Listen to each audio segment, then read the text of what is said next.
ছোট্ট ছেলে মেয়েদেরকে ননির পুতুল করে গড়ে তুলবেন না, খবরদার। ওদেরকে কষ্ট সহিষ্ণু করে গড়ে তুলবেন। আপনি থাকতেই কষ্ট করা শিখান, তার জীবনটা স্মুথ হবে, তার ক্যারিয়ারটা ব্রাইট হবে, তার ভবিষ্যৎটা সুন্দর হবে। ছেলেমেয়েরা কিছু চাইলেই সাথে সাথে দিবেন। অনেক বাবা মা আছে এত আদর করে, এত বেশি আহ্লাদ করে, যা চায় তাই দেয়, পরে হিতে বিপরীত হয়, ঠিক কিনা? ছেলে মেয়েকে অভাব শেখান, ছেলে মেয়েকে কষ্ট শেখান, ওদেরকে সংগ্রাম শেখান, প্রতিকূল পরিবেশে কি করে টিকে থাকতে হয় এটার সবক শেখান। সেদিন লোকমান তাই করলেন, ছেলেদের সবর শিখাইলেন যে বাবা ধৈর্য ধারণ করো, আতঙ্কিত হবা না। জীবন এটা সহজ নয়, জীবন চলার পথ সহজ নয়, এটাকে সহজ করে নিতে হয়। কখনো সবর করে, কখনো ক্ষমা করে, কখনো অন্যকে ইগনোর করে, কখনো দোয়া করে, কখনো আল্লাহর উপর তাওয়াক্কুল করে, ঠিক কিনা? ছেলে মেয়েকে আদর করে বোঝাবেন, বাবা এখন তুমি বাবার হোটেলে খাও, মায়ের হোটেলে ঘুমাও। সারা জীবন এমন চলবে না, দুনিয়াটা বড্ড কঠিন, এখানে কেউ কাউরে জায়গা করে দেয় না, নিজের জায়গা নিজেরই করে নিতে হয়, ঠিক কিনা? ছোটবেলা থেকেই তাকে দৃঢ় মনোবলের করে তুলতে হবে যে বাবা দুনিয়াটা এত সহজ নয়, এটা সহজ করে নিতে হয়। This is the life hacks. এই লাইফ হ্যাক গুলো আপনি শেখাবেন, লাইফ লেসন গুলো শেখাবেন। ধৈর্য ধরো, সৎ কাজের আদেশ দাও, মন্দ কাজের নিষেধ করো। এগুলো করতে গেলে একটু বাধা বিপত্তি আসবে, কিন্তু শেষ হাসিটা তুমিই হাসবে, ঠিক কিনা? বিজয় তোমারই হবে। কি বলেন? সময়ই কথা বলে, সময়ই কথা বলে। বিপদে ধৈর্য ধরো। বিশ্বনবী আল্লাহ বললেন ওয়াসবির আলা মা ইয়াকুলুনা ওয়াহজুরহুম হাজরান জামিলা। নবী হে, বিপদে ধৈর্য হারা হবেন না। ভালো সময় সামনে আসছে, মক্কায় আপনারে কষ্ট দেয়, গণক বলে, জাদুকর বলে, পাগল বলে, মদিনাতে বিজয় আপনারই হবে, ঠিক কিনা? ছেলে মেয়ে যেন আশাবাদী হয়ে গড়ে ওঠে, হোপফুল, আতঙ্কিত যেন না হয়। কষ্ট শিখান, ধৈর্য শিখান।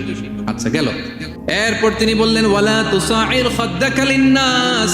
ও আমার কলিজার টুকরা সন্তান, ওয়ালা তুসাইর খাদ্দাকা লিন্নাস। অহংকার করে মানুষ থেকে মুখ ফিরিয়ে নিও না। ছেলেরে এবার সোশ্যাল বানানোর চেষ্টা করতেছেন, হ্যাঁ?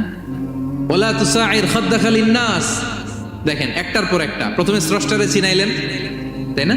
এরপরে স্রষ্টার ক্ষমতা সম্পর্কে শিখাইলেন, এরপরে আধ্যাত্মিকতা শিখাইলেন, এরপরে ইবাদত কি সেটা জানালেন, এরপরে তিনি সোশ্যাল এঙ্গেজমেন্ট কিভাবে করবেন, সোশ্যাল রিফর্ম কিভাবে করবেন শিখালেন। এবার মানুষের সাথে কিভাবে মিশতে হয় সেটা শিখাচ্ছেন। মানে পিপল ওরিয়েন্টেড হও। ওয়ালা তুসাইর খাদ্দাকা লিন্নাস।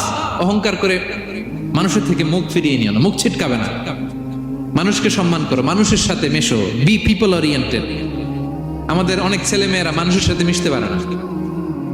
দোষ কার? বাবা মায়ের, শেখায় না। একটা সময় আমাদের মনে আছে, ছোটবেলায় মেহমান আসলে আমরা এত খুশি হইতাম, কি বলেন? মেহমানের কাছে যাইতাম, সূরা শোনাইতাম, কবিতা শোনাতাম, এটা খেলতাম, ওইটা করতাম, যাওয়ার সময় আমাদেরকে টাকা দিয়ে যেত, হায় রে খুশি। এখন দেখবেন টেনে হিসেবে মেহমানের সামনে আনা যায় না। এরকম আছে না নাই? অনেক ফ্যামিলিতে এরকম আছে যে তারা সারাদিন ডিভাইস নিয়ে, এই ডিভাইস আসক্তি এত মারাত্মক পর্যায়ে পৌঁছেছে যে তারা মানুষের সাথে মিশতে পারে না। এই পাবলিক ওরিয়েন্টেশনটা অনেকের নাই, পিপল ওরিয়েন্টেশন নাই।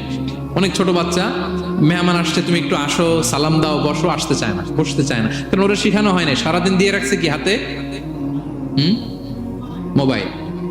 এজন্য ছোটবেলা থেকে আমরা যেন সামাজিক বানাই, বাচ্চাকে যেন শেখাই, বাবা মুরব্বীকে দেখলে সালাম দিতে হবে। কি করতে হবে? ওরা শিখাবেন।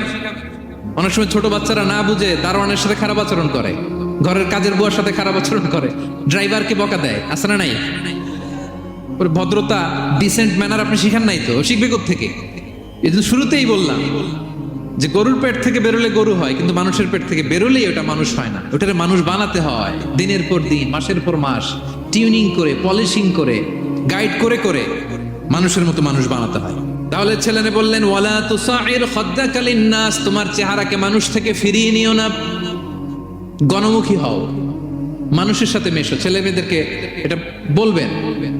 শহরে থাকলে মাঝে মাঝে গ্রামে নিয়ে যাবেন, কাদার মধ্যে ছেড়ে দিবেন, হাট বেটা, হ্যাঁ, কাদায় ছেড়ে দিবেন, পুকুরে ছেড়ে দিবেন, দৌড়াদৌড়ি করতে করতে তারপরে তারা শিখবে, দেখবে।